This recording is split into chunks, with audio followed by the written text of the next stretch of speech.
मेरी और मेरी बहन की एक साथ दो सिस्टम अवेकन हुए। एक था क्लियर सिस्टम जो स्टैमिना खर्च करके कुछ भी मिटा सकता था, और दूसरा था होड सिस्टम जिसमें एक स्पेस था। एक बड़े भाई के तौर पर अपनी कमजोर बहन के फिक्र करते हुए मैंने क्लियर सिस्टम चुना जो शरीर को थका देता था, और उसने होड सिस्टम चुना। किसे पता था कि एक हफ्ते बाद अपोक्लिप्स आ जाएगा।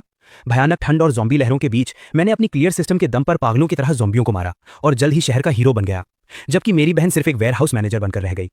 एक ज़ॉम्बी हमले के दौरान जब मैं बुरी तरह घायल होकर जमीन पर गिर पड़ा और मुझे जान बचाने के लिए सप्लाइज की जरूरत थी, तब मैंने देखा कि मेरी बहन ने सेफ हाउस को अंदर से लॉक कर दिया था।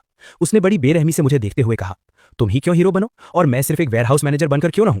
जब मैंने दोबारा आंखें खोली तो मेरी बहन ने झपट कर क्लियर सिस्टम चुन लिया। मैं समझ गया कि वो भी रीबॉर्न हुई है। मुझे हंसी आ गई क्योंकि उसे क्लियर सिस्टम की कीमत का अंदाजा ही नहीं था। इसे इस्तेमाल करने में बहुत ज्यादा स्टैमिना खर्च होता है। मुझ जैसे तगड़े शरीर वाले इंसान को भी इसे इस्तेमाल करने के बाद ऐसी कमजोरी महसूस होती थी जैसे कोई बड़ी बीमारी हो गई हो। और उसके जैसी नाजुक लड़की जो एक पानी की बोतल का ढक्कन तक नहीं खोल सकती, इसे एक बार इस्तेमाल करके शायद 3 दिन तक बिस्तर से नहीं उठ पाएगी। आंखें खुलते ही मैंने अपनी बहन को कहते सुना, भाई वो लाल वाला मुझे चाहिए। एक बच्चे की तरह जिसे अपना खिलौना छिन जाने का डर हो, उसने तेजी से अपना हाथ दाई ओर के क्लियर सिस्टम की तरफ बढ़ाया। जैसा ही उसकी उंगलियों ने लाल आइकन को छुआ, उसके चेहरे पर एक पागलपन भरी खुशी छा गई। इस जिंदगी में दुनिया का हीरो बनने की बारी मेरी है। फिर उसने पीछे मुड़कर मुझे देखा। उसकी आंखों में घमंड और नफरत साफ झलक रही थी। बेवकूफ भाई, तुम्हें तो पता भी नहीं है कि सबसे ताकतवर एबिलिटी मैंने ले ली है। इस जिंदगी में अब तुम मेरे सामने गिड़गिड़ाओगे। मैं आराम से उस छोड़े हुए होड सिस्टम की तरफ बढ़ा। जिंगचिंग, क्या तुम पक्का वही चुनना चाहती हो? वो थोड़ा कॉम्बैट टाइप का लग रहा है, बहुत मेहनत लगेगी। सिस्टम पाकर जिंगचिंग का घमंड 7वें आसमान पर था। उसने अपने बाल झटके और समझदार बनने का नाटक करते हुए कहा, भाई मैंने सोच लिया है। बचपन से लेकर आज तक तुमने मेरी हिफाजत की है। इस बार मैं तुम्हें प्रोटेक्ट करूंगी। ये मारकाट और खून खराबे वाला गंदा काम मैं कर लूंगी। वो सुनहरा वाला शायद कोई स्टोरेज स्पेस है। तुम्हारे जैसे ध्यान रखने वाले इंसान के लिए वही ठीक रहेगा। तुम बस पीछे रहकर सप्लाई संभालना। मुझे प्रोटेक्ट करेगी? मैंने मन ही मन एक ठंडी मुस्कान दी। असल में तुम मुझे अपना टूर बनाना चाहती हो, ताकि जैसे पिछली जिंदगी में मैंने तुम्हारी रक्षा की वैसे ही तुम मेरा सारा फायदा उठा सको। मैंने उसे नजरअंदाज किया और अपनी उंगली से सामने चमकते सुनहरे निशान को छुआ। पल भर में एक गर्म सुनहरी रोशनी ने मुझे घेर लिया। System bind successful. होस्ट जिंग बुफान, एबिलिटी इन्फिनिट होड सिस्टम लेवल 1। अपोक्लिप्स शुरू होने में 167 घंटे 59 मिनट बाकी हैं। उसी वक्त जिंगचिंग भी अपना सिस्टम बाइंड कर चुकी थी। वो बहुत एक्साइटेड थी। उसने हवा में अपना हाथ घुमाया और टेबल पर रखा क्रिस्टल का एस्ट्रे पलक झपकते ही गायब हो गया। जिंगचिंग का चेहरा सफेद पड़ गया। उसने अपनी छाती पकड़ी और जोर से सांस ली, लेकिन अगले ही पल उसके चेहरे पर जीत की खुशी थी। ये सच है, मुझे वो ताकत मिल गई है। उसने मेरी तरफ देखा। उसकी आंखों में अब पहले वाला प्यार और भरोसा नहीं था, बल्कि साफ घमंड झलक रहा था। भाई मैं थोड़ी थक गई हूँ, मेरे लिए एक गिलास पानी लाओ। और हाँ, मॉम डैड का छोड़ा हुआ वो बैंक कार्ड भी मुझे दे दो। मुझे बाहर जाकर कुछ चीजें खरीदनी है। उसका अंदाज ऐसा था जैसे वो किसी नौकर को हुक्म दे रही हो। मैंने अपनी सगी बहन को घूर रहा था, वही बहन जिसने पिछली जिंदगी में मुझे मौत के मुंह में धकेल दिया था। मैंने धीरे से सिर्फ एक शब्द कहा, दफा हो जाओ। कमरे में सन्नाटा छा गया। जिंगकिंग के चेहरे की मुस्कान गायब हो गई। उसे लगा जैसे उसने कुछ गलत सुन लिया हो, क्योंकि बचपन से लेकर आज तक मैंने उसकी हर जिद पूरी की थी। भाई तुमने अभी क्या कहा? क्या तुम अभी भी मुझसे उस लाल सिस्टम को छीनने के लिए नाराज हो? लेकिन मैंने तो ये तुम्हें प्रोटेक्ट करने के लिए ही किया है ना। मैंने कहा, मेरे घर से बाहर निकल जाओ। मैं अपनी जगह से उठा और ऊपर से जिंगकिंग को घूरते हुए बोला, और हाँ, ये मेरा घर है, प्रॉपर्टी पेपर्स पर मेरा नाम लिखा है। मैं तुम्हें 10 मिनट का वक्त देता हूं, अपना सामान पैक करो और यहां से दफा हो जाओ। क्या तुम पागल हो गए हो? जिंगकिंग अब अपना नाटक और नहीं कर पाई। ये मॉम डैड का घर है, तुम मुझे कैसे निकाल सकते हो? और भूलना मत, अब मेरे पास सबसे ताकतवर एबिलिटी है। क्या तुम इसका मतलब समझते हो? अपोकलिप्स बस आने ही वाला है और सिर्फ मैं तुम्हें बचा सकती हूँ। अगर तुम अभी मुझसे पंगा लोगे तो बाद में जब मेरे सामने गिड़गिड़ाओगे तो मैं तुम्हारी कोई मदद नहीं करूंगी। उसे खुद पर बहुत ज्यादा कॉन्फिडेंस था। उसे लगा कि मैं पिछली जिंदगी की तरह उसके तलवे चाटूंगा। मैं मुस्कुराते हुए धीरे धीरे जिंगकिंग की तरफ बढ़ा और उसे पीछे धकेलते हुए दीवार से लगा दिया। सबसे ताकतवर एबिलिटी? मैंने पूरी ताकत से उसके कान के पास दीवार पर एक मुक्का मारा। एक जोरदार आवाज के साथ जिंगकिंग डर के मारे चीख पड़ी और अपना सिर पकड़कर नीचे बैठ गई। तुम्हारी ये बकवास एबिलिटी सिर्फ तुम्हारे इन फटे पुराने कपड़ों को गायब कर सकती है। क्या तुम भूल गए हो कि तुम्हारी एबिलिटी सिर्फ चीजों को क्लियर कर सकती है, वो खाना पैदा नहीं कर सकती। 7 दिन बाद टेम्परेचर -60 डिग्री हो जाएगा। अगर तुम्हारे पास खाने और पहनने को कुछ नहीं होगा तो चाहे तुम पूरी बिल्डिंग को गायब कर दो, तुम ठंड और भूख से तड़प तड़प कर मरोगी। जिंगकिंग का पूरा शरीर कांप उठा। उसने सच में इस बात पर ध्यान नहीं दिया था, लेकिन उसने तुरंत अपनी गर्दन अकड़ाकर चिल्लाते हुए कहा, तो क्या हुआ? मैं दूसरों से छीन लूंगी। जो मुझे सप्लाईज नहीं देगा मैं उसे ही गायब कर दूंगी। और तुम अपने इस बेकार से वेयरहाउस को लेकर क्या करोगे? उस वक्त भी तुम्हें मेरी ही मदद लेनी पड़ेगी, है ना? मैंने कहा, तो फिर बेस्ट ऑफ लक। मुझे उसके साथ और बकवास नहीं करनी थी। मैं दरवाजे की तरफ गया और उसे खोल दिया। अब तुरंत यहां से दफा हो जाओ, वरना मैं सिक्योरिटी गार्ड्स को बुलाकर तुम्हें धक्के मारकर बाहर निकाल दूंगा।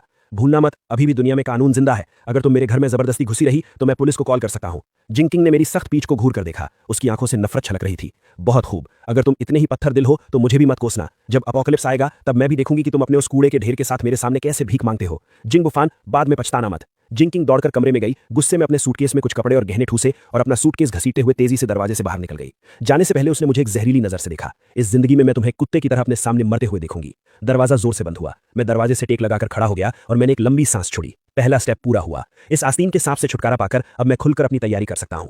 मैंने अपना फोन निकाला और टाइम देखा। 15 जनवरी 2026 सुबह के 10 बजे। अपोकलिप्स आने में अभी पूरे 7 दिन बाकी थे। मैंने अपने 8 मिलियन वाले घर को इंटरनेट पर बेचने के लिए डाल दिया। 20% डिस्काउंट पर इसे तुरंत बेचने और अपने पेरेंट्स की विरासत को मिलाकर मेरे पास करीब 11 मिलियन हो गए। एक ऐसा डूम्सडे बंकर बनाने के लिए जो -70 डिग्री की ठंड और ज़ोंबी की लहरों को झेल सके, और एक इंसान की कई पीढ़ियों तक चलने वाली सप्लाईज जमा करने के लिए ये पैसा ऊंट के मुंह में जीरे के बराबर था। इसके बाद मैंने बैंक को कॉल किया और अपनी कंपनी के शेयर्स और अपना घर सब गिरवी रख दिया। मैंने कुछ प्राइवेट लोन वालों को भी कॉल किया और फिर सारे ऑनलाइन लोन प्लेटफॉर्म्स और क्रेडिट कार्ड्स को पूरी तरह खाली कर दिया। मैं एक पागल जुआरी की तरह बन चुका था। बस एक ही दोपहर में मेरे पास मौजूद कैश 16 मिलियन तक पहुंच गया। बैंक कार्ड में वो चक्कर में डाल देने वाला अमाउंट देखकर मुझे कोई खुशी नहीं हुई, बल्कि मेरे दिमाग में बस एक ही अर्जेंसी थी। पैसे सिर्फ कागज के टुकड़े हैं जब तक कि उन्हें सप्लाईज में न बदल दिया जाए। मैं अपनी वो एसयूवी चलाते हुए सीधा शहर के बाहरी इलाके की तरफ निकल पड़ा, जिसे मैं अभी तक बेच नहीं पाया था। मेरा टारगेट एकदम क्लियर था, शहर के पश्चिमी छोर पर मौजूद abandoned cold chain logistics park. वो कभी पूरे शहर का सबसे बड़ा कोल्ड स्टोरेज बेस हुआ करता था, लेकिन उसका मालिक सारा पैसा लेकर भाग गया और वो जगह वीरान हो गई। वो जगह शहर से दूर है, चारों तरफ खुला मैदान है और वहां डिफेंड करना आसान है। पिछली जिंदगी में उस जगह पर एक काले धंधे वाले गैंग ने कब्जा कर लिया था और बाद में वो सबसे बड़े सर्वाइवर बेस में बदल गया था। लेकिन इस जिंदगी में वो जगह मेरी है। मैंने उस जगह की रखवाली करने वाले एक बूढ़े आदमी को ढूंढा और सीधे उसके सामने 20,000 कैश फेंक दिया। मैंने उससे कहा कि मैं इसे 15 दिनों के लिए एक हॉरर एस्केप रूम के सेटअप के लिए किराए पर लेना चाहता हूं और मुझे कोई कॉन्ट्रैक्ट नहीं करना है, बस चाबियां चाहिए। लाल नोटों की उस मोटी गड्डी को देखकर बूढ़े आदमी की बत्तीसी बाहर आ गई और उसने बिना कुछ सोचे चाबियां मेरे हवाले कर दी। चाबियां मिलते ही मैंने सबसे पहले मेन गेट को अंदर से लॉक किया और उस विशाल अंडरग्राउंड कोल्ड स्टोरेज में दाखिल हुआ। हालांकि ये 2 साल से वीरान पड़ा था, लेकिन जमीन से 10 मीटर नीचे होने की वजह से यहां काफी ठंड और नमी थी। इसका एरिया लगभग 3000 स्क्वायर मीटर था और ऊंचाई 8 मीटर थी। मैंने अपने मन में कहा, सिस्टम इस स्पेस को स्कैन करो। Scan complete. एक सेमी क्लोज्ड अंडरग्राउंड स्पेस मिला है जो सेफ हाउस मॉडिफिकेशन के लिए परफेक्ट है। क्या आप स्पेस एंकर एक्टिवेट करना चाहते हैं? एंकर करने के बाद ये जगह रियलिटी और सिस्टम स्पेस के बीच एक ट्रांसफर स्टेशन बन जाएगी। आप कभी भी अपने दिमाग की ताकत से बाहरी सप्लाईज को सीधा यहां भेज सकते हैं या सिस्टम स्पेस की सप्लाईज को यहां निकाल सकते हैं। मैंने एंकर एक्टिवेट किया, अब जगह मिल गई थी। अगला काम था इसे भरना। मैं सीधे अपनी गाड़ी लेकर शहर के सबसे बड़े होलसेल मार्केट में गया और पागलों की तरह सप्लाईज खरीदना शुरू कर दिया। मेरी इस पागलपन भरी खरीदारी ने पूरे होलसेल मार्केट में तहलका मचा दिया। एक अनजान नौजवान जो होलसेल के रेट पर होलसेल माल उठा रहा था, उसने मार्केट मैनेजमेंट का ध्यान भी खींच लिया। लेकिन मैं पहले से ही एक कहानी तैयार करके आया था। मैंने उनसे कहा कि ये दूर पहाड़ों में मौजूद कुछ बड़ी खदानों के लिए साल भर का राशन है और पहाड़ जल्दी ही बर्फ से ढकने वाले हैं, इसलिए मुझे ये सब कुछ ही दिनों में चाहिए। आज के पैसे वाले जमाने में अगर तुम्हारे पास पैसा है तो चाहे तुम्हारा बहाना कितना भी बेतुका क्यों ना हो, लोग खुद ही उसे सच मान लेते हैं। रात होते ही भारी भरकम ट्रकों का पहला काफिला सप्लाईज लेकर पश्चिमी छोर के उस वीरान कारखाने में दाखिल हुआ। जब सारे मजदूर अपना काम खत्म करके चले गए तो मैंने लोहे का दरवाजा फिर से लॉक कर दिया। वो विशाल कोल्ड स्टोरेज अब सप्लाईज के छोटे छोटे पहाड़ों से भर चुका था। मैं 5 मीटर ऊंचे चावलों के पहाड़ के सामने गया। मैंने अपना हाथ उठाया, अपनी हथेली सबसे नीचे वाली चावल की बोरी पर रखी और कहा, स्टोर। अगले ही पल मेरे सामने मौजूद वो 50 टन चावल पलक झपकते ही गायब हो गया। मैंने अपनी आंखें बंद की और अपना पूरा फोकस सिस्टम स्पेस में लगाया। मैंने देखा कि उस अंतहीन सफेद स्पेस में वो 50 टन चावल हवा में चुपचाप तैर रहा था, बिल्कुल उसी शेप में जैसे वो जमीन पर रखा था। यहाँ वक्त रुक जाता है, अगर 100 साल भी गुजर जाएं तब भी ये चावल पकाने पर बिल्कुल फ्रेश रहेगा। मुझे अपने अंदर से एक गहरी खुशी महसूस हुई। हर चीज को अपने कब्जे में रखने और सब कुछ कंट्रोल करने का यह एहसास वाकई नशा है। लेकिन ये तो बस शुरुआत थी।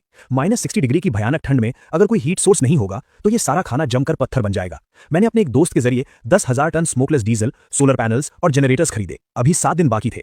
मुझे इस कोल्ड स्टोरेज में सिर्फ 10 पीढ़ियों तक चलने वाला खाना ही नहीं भरना था, बल्कि मुझे इसे एक ऐसा कांस्टेंट टेम्परेचर बंकर बनाना था जिसे कोई न्यूक्लियर बॉम्ब भी ना तोड़ पाए। उसी वक्त मेरे फोन पर एक मैसेज आया। भेजने वाली जिंगचिंग थी और मैसेज में एक फोटो थी। फोटो में वो और उसका बॉयफ्रेंड चेन शू एक महंगे फ्रेंच रेस्टोरेंट में बैठे थे। मैसेज में लिखा था, बेचारा भाई, घर से निकाले जाने के बाद क्या अब तुम सिर्फ इंस्टेंट नूडल्स खा रहे हो? मैं और मेरे सीनियर अपनी नई जिंदगी सेलिब्रेट कर रहे हैं। अगर तुम अभी घुटनों के बल बैठकर मुझसे भीख मांगोगे तो मैं शायद तुम्हें रोटी का एक टुकड़ा देने के बारे में सोच सकती हूँ। मैंने स्क्रीन की तरफ देखा और मेरे चेहरे पर एक मजाकिया मुस्कान आ गई। खा लो, जी भर के खा लो, ये तुम्हारी जिंदगी का आखिरी इंसानों वाला खाना है। मैंने बिना कुछ सोचे सिर्फ 3 शब्द रिप्लाई किए, ज्यादा कपड़े पहनना, और फिर सीधा उसे ब्लॉक करके फोन स्विच ऑफ कर दिया। मैं सेकंड फ्लोर के लोहे के वॉकवे पर खड़ा था। नीचे दर्जनों मजदूर चींटियों की तरह उस विशाल लोहे के राक्षस के पेट में काम कर रहे थे। बॉस, तुम्हारी ये डिमांड कुछ ज्यादा ही अजीब नहीं है? ये बोलने वाला इंसान ओल्ड ब्लैक था, जो शहर का सबसे जुगाड़ू कॉन्ट्रैक्टर था। इस वक्त अपने हाथ में पकड़े हुए उस घने ब्लूप्रिंट को देखकर ओल्ड ब्लैक का चेहरा ऐसा लग रहा था जैसे उसे कब्ज हो गई हो। पूरे कमरे में 50 सेंटीमीटर मोटी aerospace grade aerogel insulation layer लगानी है और उसके ऊपर 20 मिलीमीटर की 2 बुलेट प्रूफ स्टील प्लेट्स लगानी है। इस सेटअप से तुम किसी न्यूक्लियर बॉम्ब से बचना चाहते हो या गॉडजिला से? और तुम चाहते हो कि सारे पुराने वेंटिलेशन सिस्टम्स को पूरी तरह सील कर दिया जाए और सिर्फ 2 नए एयर इनलेट्स छोड़े जाएं, वो भी न्यूक्लियर, बायोलॉजिकल और केमिकल फिल्टर सिस्टम के साथ। ओल्ड ब्लैक ने अपने माथे का पसीना पूछा और बोला, भाई, इसका खर्च कोई छोटी मोटी रकम नहीं है। मैंने कहा, पैसा तुम्हारे अकाउंट में ट्रांसफर हो गया है, 5 मिलियन एडवांस पेमेंट है। मुझे ये काम 3 दिन के अंदर पूरा चाहिए। सारा मटेरियल रेडी स्टॉक होना चाहिए। अगर स्टॉक नहीं है तो जाकर दूसरे कंस्ट्रक्शन साइट से उखाड़ लाओ। मैं डिफरेंस अमाउंट का 3 गुना पैसा दूंगा। मैंने पलटकर ओल्ड ब्लैक की आंखों में देखा और कहा, मेरी सिर्फ एक शर्त है। मुझसे ये मत पूछना कि मैं ये क्यों कर रहा हूं। कोई फोटो नहीं खींचना और सोशल मीडिया पर कुछ नहीं डालना। काम खत्म होने के बाद मैं तुम्हें मुंह बंद रखने के लिए 2 मिलियन और दूंगा। ओल्ड ब्लैक के गले की नस जोर से हिली। 7 मिलियन, ये उसके 2 साल के प्रॉफिट के बराबर था। ठीक है बॉस, आज से तुम ही मेरे भगवान हो। जब तुम इतने दरिया दिल हो तो मैं ओल्ड ब्लैक भी यहाँ कसम खाता हूँ, अगर 3 दिन में काम पूरा नहीं हुआ तो मैं अपना सिर काटकर तुम्हारे पैरों में फुटबॉल की तरह रख दूंगा। ओल्ड ब्लैक को पागलों की तरह काम में लगते हुए देखकर मेरे दिल में कोई हलचल नहीं हुई। मैं सिर्फ एक शेल्टर नहीं बना रहा था, बल्कि अपोकलिप्स की दुनिया से बिल्कुल अलग एक पूरा इकोसिस्टम तैयार कर रहा था। मैं फैक्ट्री के कोने में गया जहां अभी अभी एक खास माल उतारा गया था। भारी लकड़ी के बक्से तोड़े गए जिसके अंदर से गहरे काले रंग की धातु चमक रही थी। ये कोई आम स्टील नहीं था, बल्कि खास जुगाड़ से मंगवाया गया high voltage power grid generator और मिलिट्री ग्रेड ब्लास्ट प्रूफ शीशा था। अपोकलिप्स के शुरुआती दिनों में सबसे खतरनाक चीज ज़ॉम्बी नहीं होते, बल्कि इंसानी फितरत होती है। जब भूख और ठंड इंसानों को जानवर बना देती है, तब वो लुटेरे किसी आम शटर वाले दरवाजे को कागज की तरह फाड़ देते हैं। मैंने सिस्टम से इन सारे मटेरियल्स को स्टोर करने को कहा और फिर ब्लूप्रिंट के हिसाब से स्पेस एडजस्ट करने का हुक्म दिया। जब मजदूर खाना खाने गए हुए थे, मैंने उन भारी ब्लास्ट प्रूफ शीशों को छुआ और कई टन भारी मटेरियल पलक झपकते ही गायब हो गया। फिर सिस्टम के प्रिसाइज कंट्रोल की मदद से वो शीशे फैक्ट्री की छत के खिड़कियों वाले हिस्से में बिना किसी दरार के एकदम परफेक्ट फिट हो गए। जैसे ही आखिरी कंस्ट्रक्शन गाड़ी वहां से निकली, वो विशाल लोहे का दरवाजा धीरे धीरे बंद हो गया। मैं अपने उस प्राइवेट स्टील बंकर के बीचों बीच खड़ा था। चारों तरफ पहाड़ों की तरह रखी सप्लाईज को देखकर मुझे लगा कि ये अभी भी काफी नहीं है। मैंने अपना फोन चेक किया, बैलेंस 5 लाख से भी कम बचा था। लीगल तरीके से चीजें खरीदने की मेरी लिमिट खत्म हो चुकी थी। अब बारी थी फ्री में माल लूटने की। रात के 2 बजे ईस्ट पोर्ट का बॉन्डेड लॉजिस्टिक्स सेंटर, ये शहर का सबसे बड़ा इंपोर्ट एक्सपोर्ट हब था।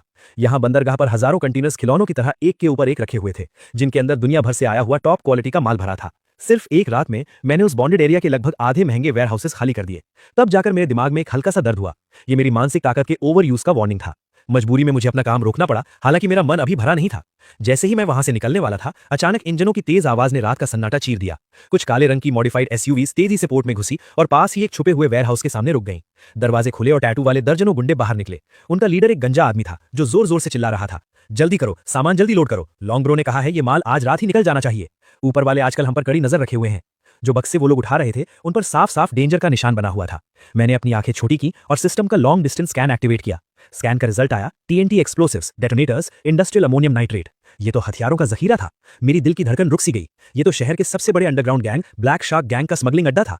उन विस्फोटकों को देखकर, जो न सिर्फ ज़ॉम्बी को चीथड़ों में उड़ा सकते थे, बल्कि किसी भी मजबूत किले को तोड़ सकते थे, मैंने अपने होठों पर जीभ फेरी। ये तो जैसे खुद चलकर आया हुआ कोई बड़ा तोहफा था। इन विस्फोटकों के साथ मेरे पास अपना सबसे बड़ा ट्रम्प कार्ड आ गया था। अब जब मैं यहां आ ही गया हूं तो माफ करना भाइयों। मैंने चुपचाप सिस्टम स्पेस की ताकत का इस्तेमाल किया और वेयरहाउस के पीछे पहुंच गया।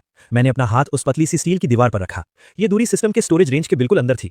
सिस्टम, वेयरहाउस के अंदर मौजूद सारे विस्फोटकों को लॉक करो और सब कुछ स्टोर कर लो। वेयरहाउस के अंदर सामान ढो रहे गुंडों की आंखों के सामने अंधेरा सछा दिया। अभी अभी उनके हाथों में जो भारी बक्से थे, वो अचानक गायब हो गए। वहां एकदम सन्नाटा छा गया। वो दर्जनों भारी भरकम गुंडे अपने हाथ हवा में उठाए उसी पोज में खड़े थे और एक दूसरे को फटी आंखों से देख रहे थे। शिट, बक्से कहां गए? क्या यहां भूत है? लॉन्ग ब्रो, गड़बड़ हो गई, माल गायब हो गया, सब कुछ गायब हो गया। वो गंजा लीडर दौड़कर अंदर आया। उस खाली वेयरहाउस को देखकर उसके चेहरे पर पहले गुस्सा आया, फिर खौफ और फिर उसे अपनी आंखों पर शक होने लगा। कौन है? किसने किया ये? बाहर निकल कर आ। उसने अपनी बंदूक निकाली और हवा में पागलों की तरह लहराने लगा।